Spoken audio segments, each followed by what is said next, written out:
cold light. Laboratory. Lab tests running like clockwork. On the dashboard, everything passes. Impeccable compliance.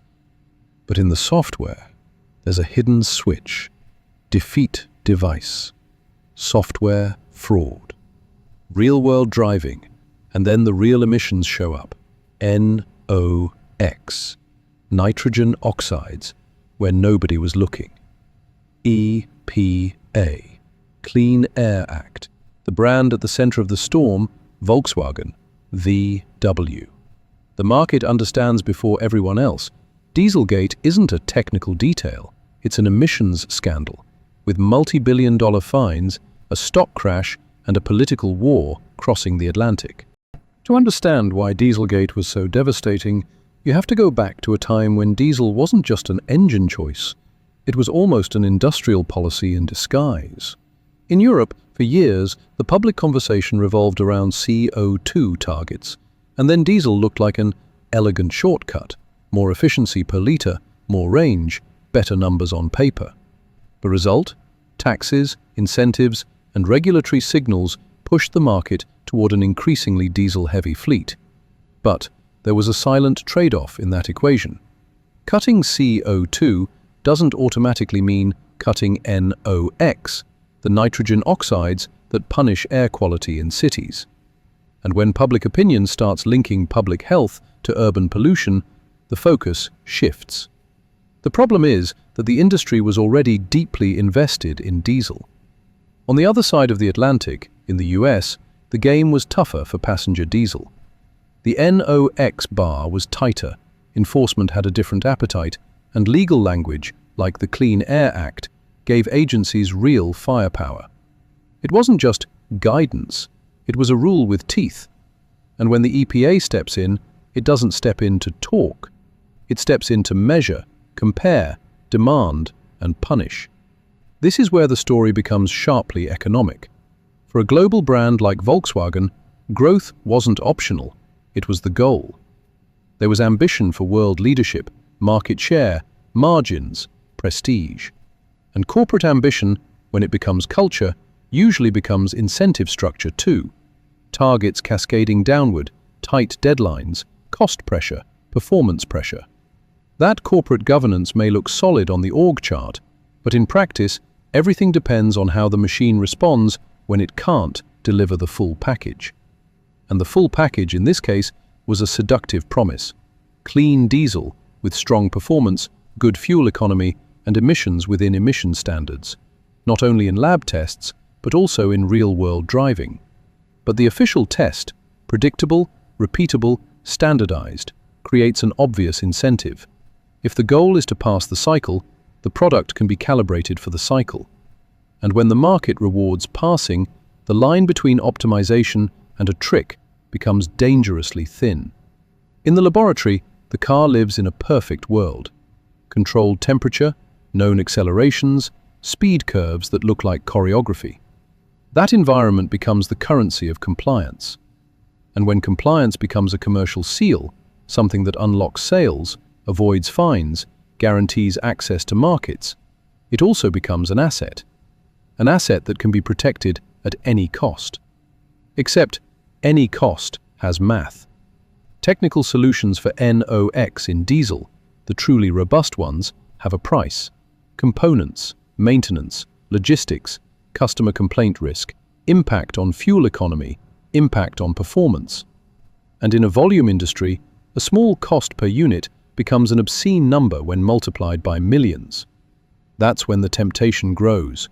Not the temptation of crime for sport, but the temptation of a corporate workaround, so you don't lose the market, don't miss the schedule, don't lose the narrative. And narrative, at this point, isn't a detail. VW was selling a story: technology, German engineering, efficiency, environmental responsibility. A story that had to fit both Europe and the US. Two different regulatory boards, two different political climates, two different public sensitivities. To sustain that story, there were backrooms, lobbying, sector pressure, battles over metrics, debate over test methods, and that permanent shadow called regulatory capture. when regulator and regulated start understanding each other a little too well. All of that built the stage, a system based on predictable tests, an industry under pressure for results, a product facing a real physical dilemma, and a brand too big to fail in public. From the outside, it looked like strategy. Inside, it was a castle of numbers that had to stay standing. And then, at some point, someone would start comparing the lab to the road. And the road doesn't usually forgive. The road doesn't forgive. But before it, there's always a laboratory. And before the laboratory, there's a plan. In Volkswagen's case, the origins of Dieselgate don't begin in 2015. They begin much earlier, in a decade when the group was trying to prove an ambitious thesis, that passenger diesel could be sold as cutting-edge technology, almost like a premium product of efficiency. It was the era when TDI wasn't just a technical acronym, it was brand, identity, reputation. And reputation, in the corporate world, becomes currency. But for a multinational of that size, reputation never travels alone. It comes tied to targets, market targets, scale targets, targets that in practice become an incentive structure inside the company. Deadlines, bonuses, internal demands, pressure to deliver numbers and keep the promise. Nobody needs to say it out loud. The organization learns it in the air, learns it in the tone, learns it in what gets rewarded and what gets punished. And the plan at that pause had two different boards. In Europe, diesel was already almost part of the market's DNA. In several countries, tax policy and regulatory signals made diesel attractive to the average consumer. The focus was heavily on CO2, consumption, efficiency. But the equation had an uncomfortable detail.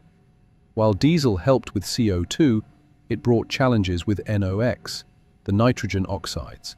And that problem is especially sensitive in urban zones, where bad air becomes a political issue with ease. The subject starts technical and ends in headlines. In the US, the board was more aggressive. The NOx bar was tighter, and regulatory bite was stronger. Clean Air Act, EPA, and an ecosystem where the car has to be 50-state compliant, meaning it also has to survive the rules of places like California, where enforcement has historically been tougher. It's not just about passing on paper, it's about passing without leaving room.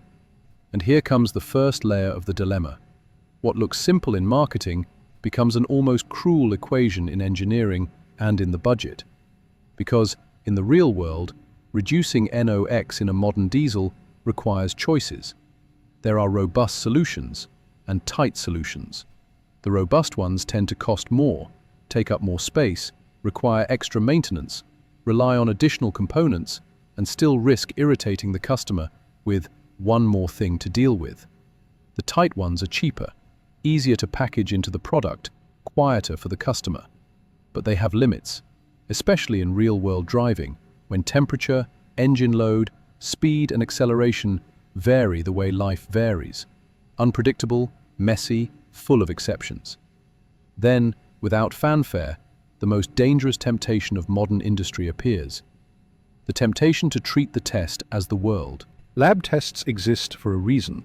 Standardize, compare, measure fairly. But standardization also creates predictability, and predictability becomes a map. And a map, in the wrong hands, becomes a shortcut. That's why, at the origin of the emissions scandal, the detail isn't only in the engine, but in the measurement system.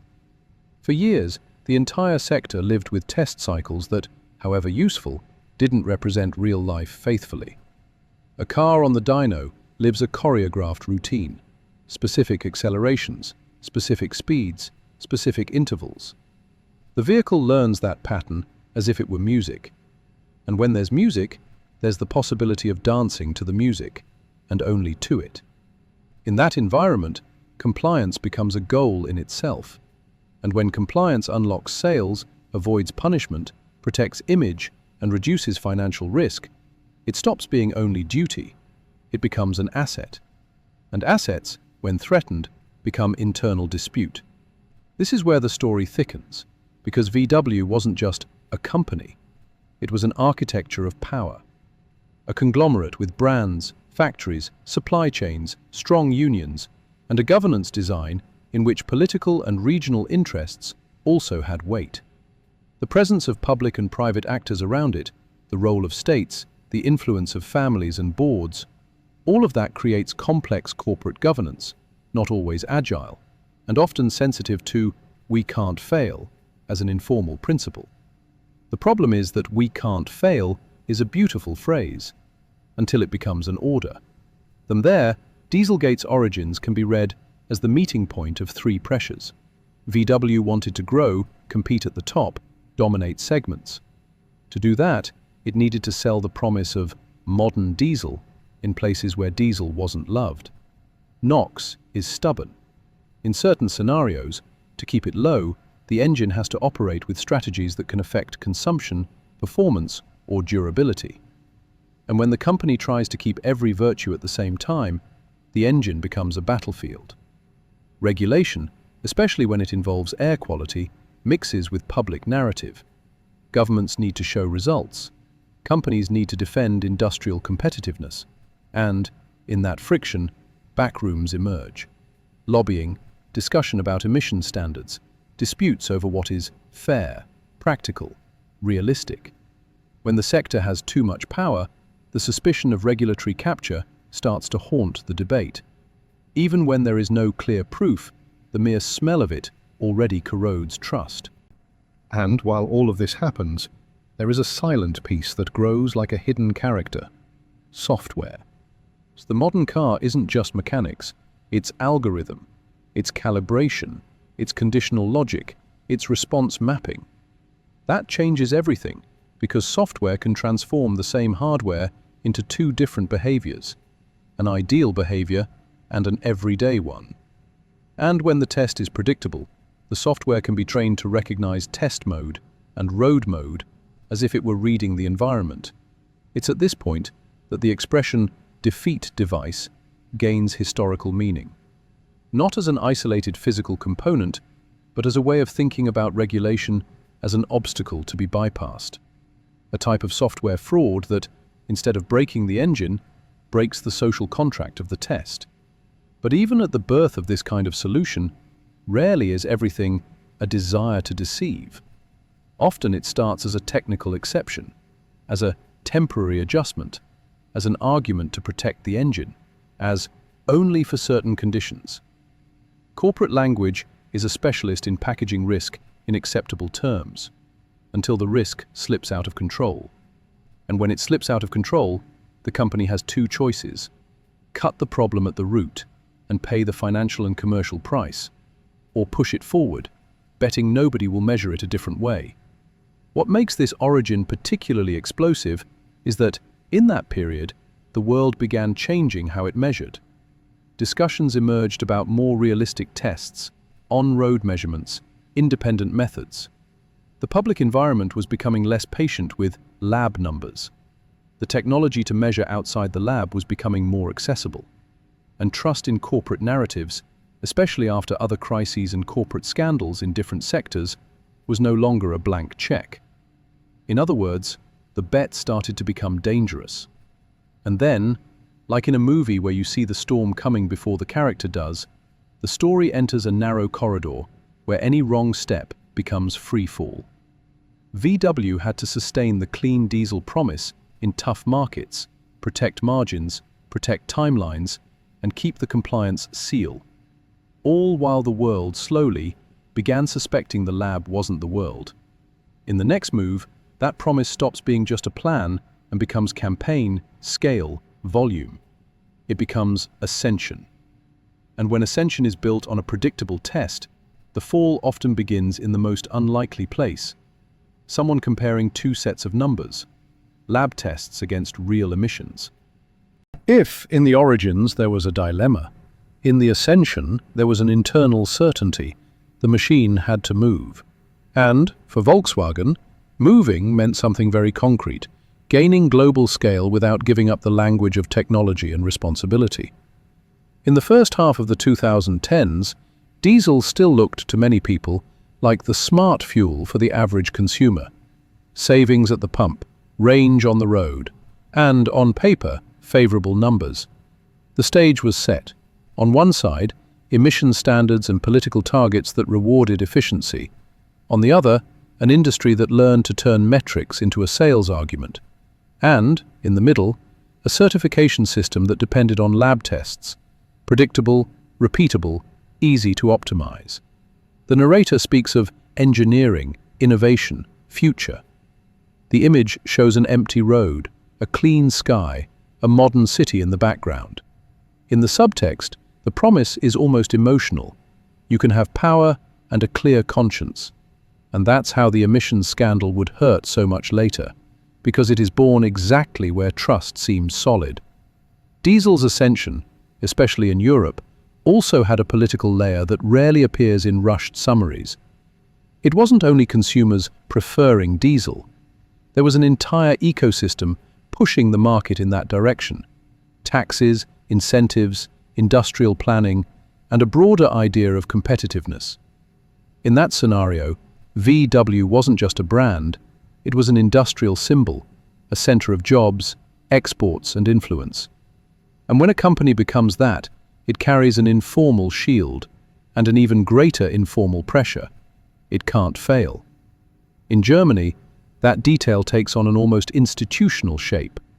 Volkswagen's own governance structure is often described as unique, with significant weight from regional and labor actors in decision-making, including the role of the state of Lower Saxony and the logic of the so-called Volkswagen law, which historically shaped the balance of power inside the company. This isn't corporate folklore. This is politics mixed with capital. And, when politics and capital mix, the company doesn't operate only with market logic. It also operates with stability logic. Keep jobs, keep production, keep narrative, keep industrial pride. That's where corporate governance and accountability stop being pretty words in a report and become, in practice, a tug of war. Who decides what? Who takes the risk?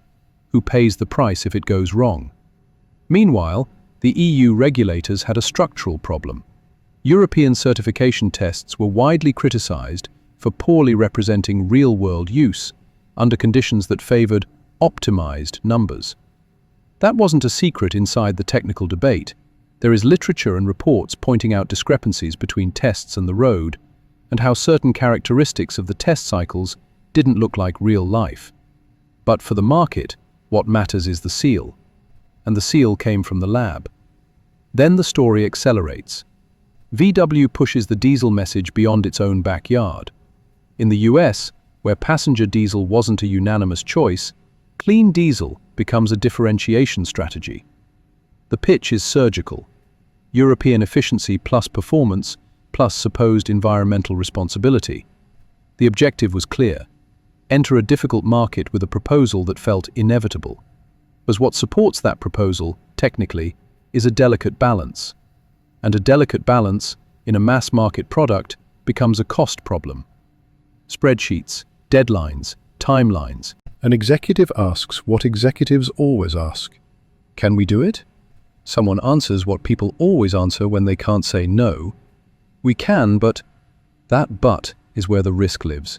Because that but usually means extra cost, or loss of performance, or impact on fuel economy, or customer complaint risk. And all of that hits the bottom line. Ascension, therefore, isn't only the car selling well, it's the car selling well without breaking the math of the business. And this is where software becomes the most tempting piece on the board. Software allows personalities. It allows different responses for different environments. It allows, at the limit, a silent separation between what appears in lab tests and what happens in real-world driving. And when that separation exists, the product can be, at the same time, great on paper and different on the road.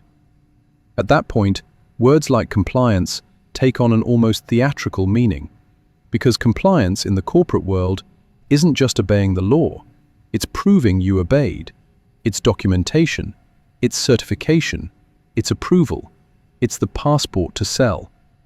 And when selling means preserving share, protecting factories, defending dividends, and sustaining a global strategy, compliance becomes a financial pillar. An investor doesn't buy an engine, they buy trust, they buy predictability, they buy brand. And that brand, at that moment, looked like a rock. VW was big, diversified, globally present. The kind of company that, to many people, seemed safe. That's why in the ascension, an element enters that would later be explosive: communication with the market. The company wasn't only selling cars, it was also selling a narrative of credibility to investors and creditors.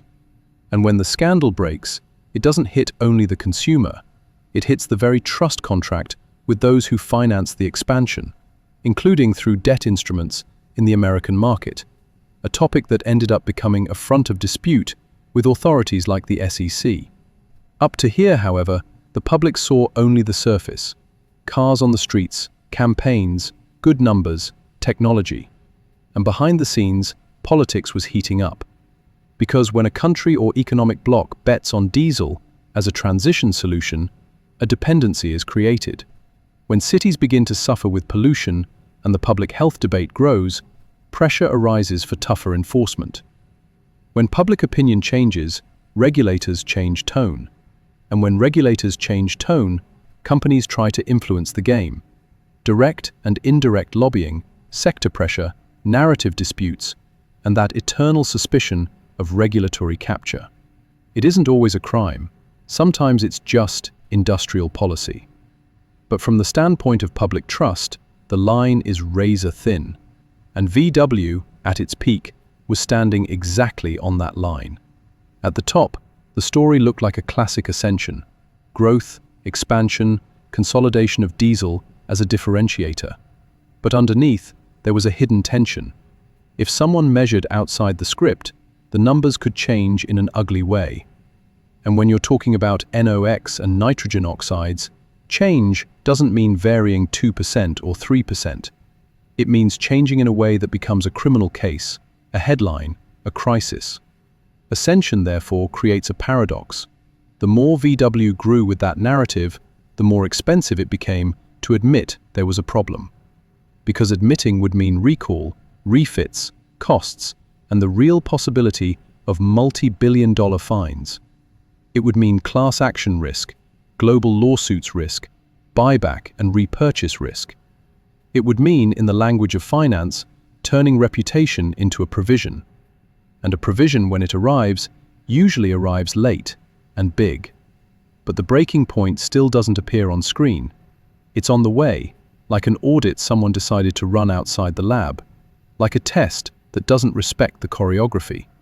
A test that, without asking permission, compares the official story to the road.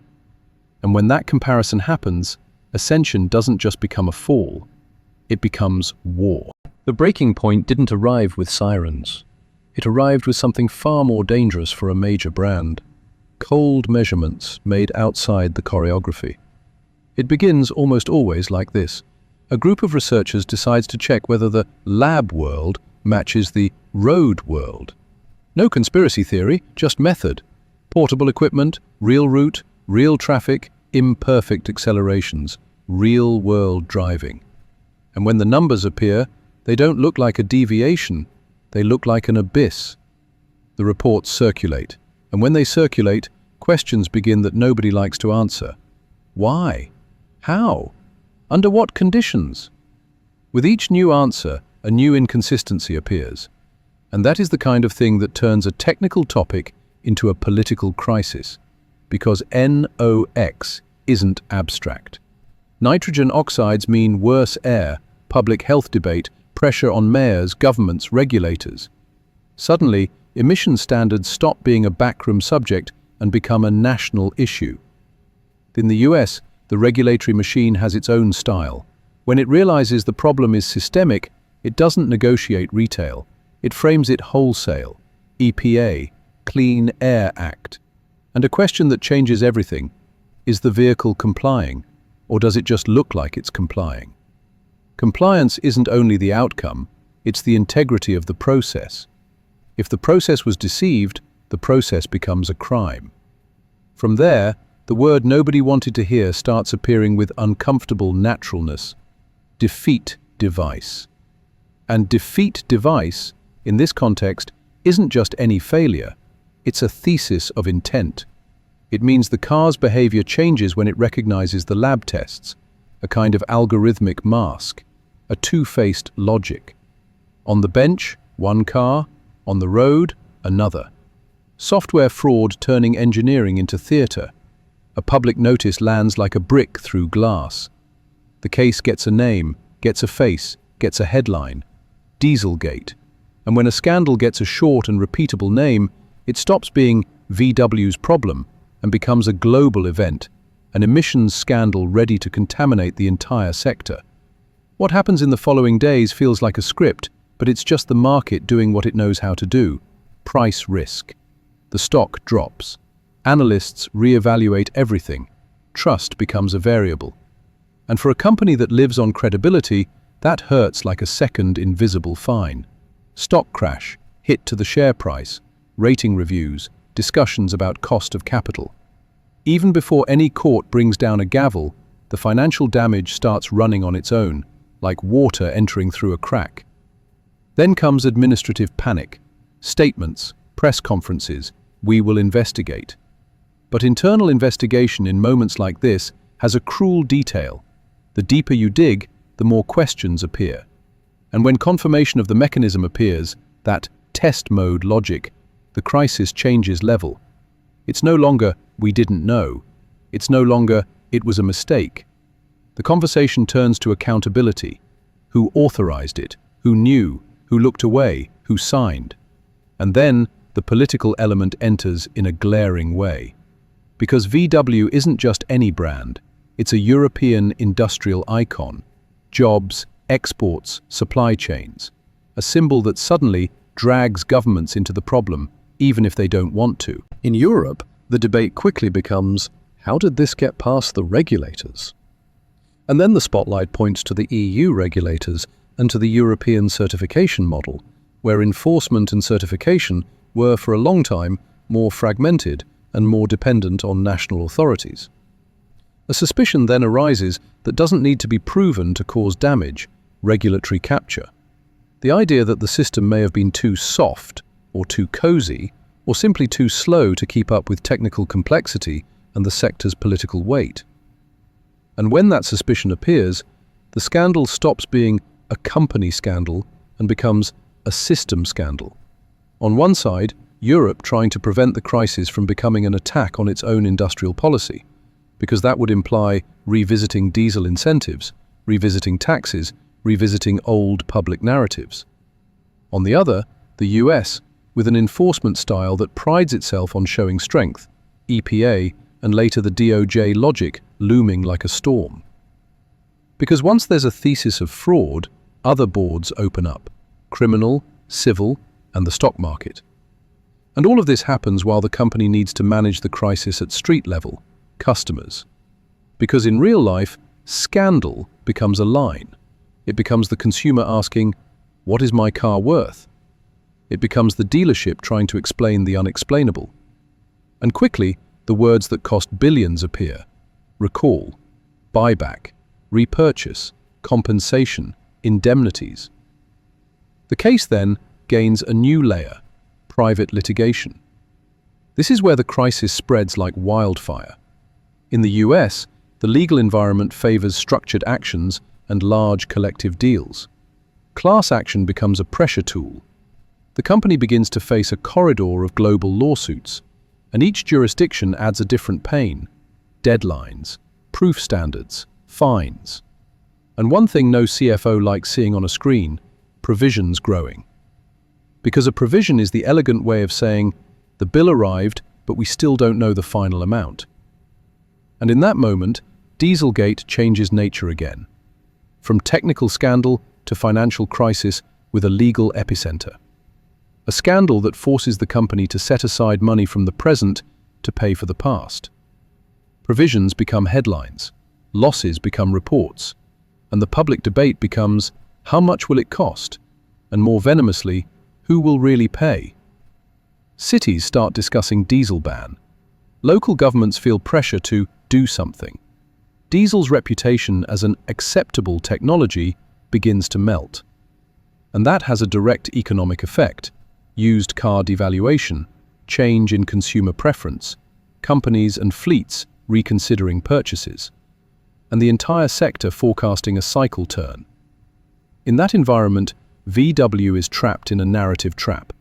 If it admits everything, it feeds panic and the bill. If it denies, it irritates regulators and worsens punishments. Every public sentence becomes a risk. Every internal email, a potential court document. Every technical revision, a clue for investigators. And it is exactly here, at the height of the tension, that the breaking point becomes a point of no return. Because the crisis stops being only about a car or software. It becomes about institutional trust. Trust in the test, trust in the regulator, trust in the brand, trust in the market. And when trust falls, the rest follows. Reputational crisis, regulatory crisis, war of narratives. And the backroom battle between lobbying and enforcement. One side trying to control the damage, the other trying to prove it controls the system. At the end of this chapter, VW is still standing, but it is no longer whole. It is negotiating with time, with courts, with governments, with consumers, and with investors at the same time. And each of those fronts has a different language, a different price, and a different clock. What comes next are the consequences, the settlement package, the weight of the legal agreement, the geometry of the fines, the ripple effects in the automotive industry, and the way this crisis forced, by sheer pressure, a transition to EVs, the famous EV push, not out of idealism, but out of strategic survival. After the breaking point, the story enters a phase where it seems like nothing happens all at once, but everything happens at the same time. It's a slow-motion collapse, but with several fronts running in parallel: legal, financial, political, and finally, industrial.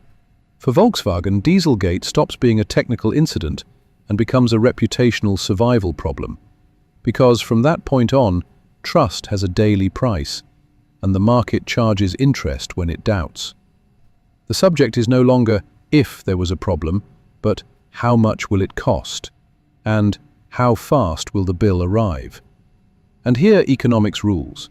In an emissions scandal, the fine is only the beginning. What really kills is the package of liabilities that grows like a snowball.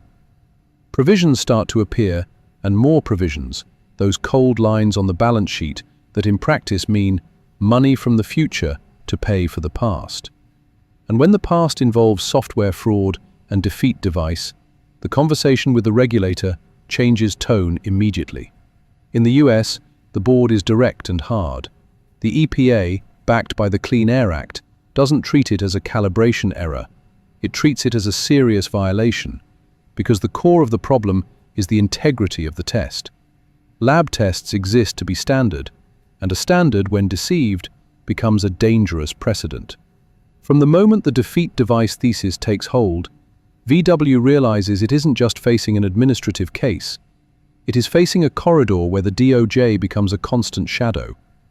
And when the risk is that big, the company tends to run to what provides predictability: settlement, legal agreement, heavy negotiations to limit the worst scenario, not because it is good, but because the worst can be uncontrollable. But predictability doesn't mean relief, it means cost. And that cost doesn't stay only in Washington. It crosses the company inside and out, because in the real world, the scandal becomes practical life. Customers asking if the car is illegal, if it will lose value, if it will face restrictions in the city, if resale becomes a nightmare. The corporate response needs to appear in concrete form. Recall, reprogramming, repairs, logistics, parts, shop time, and, when social and legal pressure backs the company into a corner, the most symbolic solution, and the most expensive, enters the vocabulary: buyback, the repurchase. Repurchase is like admitting with your wallet, because it isn't just repair. It is undoing a sale. It is recognizing that the consumer's asset became a moral and financial liability. And then, private litigation begins to work like a second machine of punishment. class action becomes an instrument of scale, and VW begins to face a corridor of global lawsuits, each country with its own cadence, with its own rules, and with its own local politics interfering in the rhythm of the process. In some places, the dispute focuses on indemnities and compensation. In others, on who knew what and when. In all of them, the economic effect is similar. The company can't close the matter in a single move. It pays in parts, negotiates in layers, and the market recalculates the risk with every headline. The market, in fact, quickly understands what is at stake. For investors, Dieselgate is a shock of institutional trust. It's not just a product problem, it's a credibility problem. This isn't moral punishment, it's risk pricing. The investor starts to think about three things at the same time: the true size of the fines and agreements, how long the damage to sales will last, and the possibility that diesel loses structural value as an acceptable technology. That's where the invisible tax enters: cost of capital. Even when a company is big and has assets, doubt makes financing more expensive, pressures ratings, limits flexibility. And when flexibility shrinks, capital allocation changes. Money that would go to growth goes to damage containment. Investment that would go to innovation becomes spending to put out fires. At the same time, the crisis becomes politics on a continental scale. The public narrative starts dividing the world into enforcement styles. On one side, American enforcement with the clean language of violated pay. On the other, Europe dealing with the fact that diesel wasn't only consumer preference, it was part of a political economic arrangement supported by incentives, taxes, and industrial priorities. And when the scandal explodes, it doesn't embarrass only a company, it embarrasses old public decisions. It is on that ground that the dispute becomes political war. European Union versus US, in narrative and backrooms, regulators trying to show strength, sectors trying to keep the case from destroying competitiveness and jobs, and the old pressure game reappearing under the same name: lobbying. In parallel, the suspicion of regulatory capture hangs like fog, sometimes explicit, sometimes only hinted, eroding trust in the certification system and in the EU regulators themselves. And then the cities come in. An economic effect that many underestimate: fear. Fear devalues the used car market, changes fleet decisions, accelerates the switch of technology, shifts investment. Suddenly, it isn't just VW suffering, it is the entire automotive industry realizing that diesel may have lost the social license to exist as before. And when a technology loses the social license, it also loses liquidity, and liquidity is the blood of the market. In the middle of all of this, the question of accountability becomes an internal and external war. Who takes responsibility? Who falls? Who stays? CEO accountability stops being a concept and becomes a public demand, because in a scandal of this scale, the public doesn't want only technical correction. It wants heads. It wants a punishment narrative. It wants a sign that the company understood the size of the whole. And the company, in turn, needs to balance two things that rarely combine: cooperating enough to reduce punishment, and at the same time, protecting itself from a cascading legal effect across dozens of countries. And it is here that the most strategic consequence begins to be born, even without looking like a plan: the reorientation of the future. Dieselgate doesn't push Volkswagen toward the EV transition out of idealism, it pushes it out of necessity. The EV push becomes a kind of reputational and regulatory emergency exit, swapping the debate about NOx and real emissions for a new terrain, where the company can rebuild narrative, product, and trust. But that transition is expensive and requires time. And time is exactly what a scandal consumes. At the end of this topic, VW continues moving, but now with a weight tied to its ankle. Reputational crisis, regulatory crisis, lawsuits dripping in, agreements being signed, and the market measuring every step. The story still doesn't end because when a scandal changes rules and accelerates public policy, it doesn't stay in the past. It begins to write the present and to prepare the next conflict, now about what comes after diesel, about who pays for the transition, and about how governments react when a global brand knocks down trust in the very testing mechanism. What makes Dieselgate so current is that it didn't stay trapped in the year it exploded. It became a kind of structural scar. Industry, regulators, and consumers changed behavior. And when behavior changes, money changes direction. Today, when someone talks about emissions, it's no longer enough to pass the test. The entire debate became more suspicious, more skeptical, almost traumatic. Lab tests continue to exist, of course, because the world needs comparable standards, but the symbolic weight of the lab test diminished. The phrase real emissions gained a strange power. It became a synonym for truth. And that is a huge cultural shift for a sector that, for decades, sold performance and efficiency based on standardized numbers. Real-world driving became a field of dispute, and at the same time, a field of legitimacy. That change also moved public policy. After Dieselgate, the conversation about emissions standards became less tolerant of loopholes, and the word enforcement gained more weight. In several places, regulators realized they needed instruments that were harder to optimize and easier to audit, because what was at stake wasn't only the air, it was the credibility of the system. And when the credibility of the system enters crisis, political risk grows. Nobody wants to be the regulator who let it pass. That's why the environment became more prone to tighten, to demand more transparency, and to use examples to deter the rest of the market. At the same time, Dieselgate continues to be debated as a story about incentives. It isn't just a fraud, it's a case study of how incentive structure and corporate governance can push a company into a gray zone and then into a dark zone. Today, when corporate culture in major conglomerates is discussed, Volkswagen appears as a warning. Aggressive targets plus timelines plus per unit cost plus dependence on a compliance seal. All of that creates an environment where finding a way starts to seem rational until it stops being.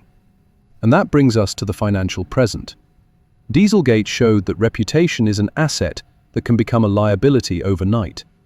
Reputational crisis isn't consultant language, it's priced risk. When the story broke, the stock crash and the hit to the share price made the market admit a simple truth. Trust had been inflated, and the adjustment would be brutal. That kind of memory sticks. To this day, when automotive companies talk about electrification, software, and connectivity, there is an invisible layer of suspicion in the market. What else could be hidden inside a complex system? In other words, Dieselgate taught investors to look at product as system and system as risk. Politically, the scar is also obvious. The European Union versus US tension still serves as a lens to understand different styles of enforcement and tolerance. In the US, the language of the Clean Air Act, the posture of the EPA, and the presence of the DOJ became a reference of regulatory firepower. In Europe, the internal debate about how certification worked and whether there was complacency, fragmentation, or even the smell of regulatory capture, fed reforms, reviews, and a permanent public pressure for consistency. When a brand the size of VW falls, it drags along questions about the entire ecosystem. And then comes the most visible present, technological transition. The EV push isn't only fashion, it is also a response to risk. After Dieselgate, electrification gained an additional function, reducing exposure to a specific type of crisis, the real-world emissions crisis. The transition to EVs became a route for rebuilding narrative. Now it's different. Now it's clean. Now it's the future. But that also opens another box of debates that Dieselgate helped anticipate. If the car is software and battery, then enforcement, industrial policy, and risk begin to live in other places: mineral supply chains, geopolitics, subsidies, technological dependence, cybersecurity, and new forms of compliance. If Dieselgate proved that a defeat device and software fraud can turn lab tests into theatre and real emissions into scandal, then the question that remains, looking at the EV push, new compliance standards, and the relationship between politics, enforcement, and the market, is what do you think is the next blind spot that could become a new emissions scandal?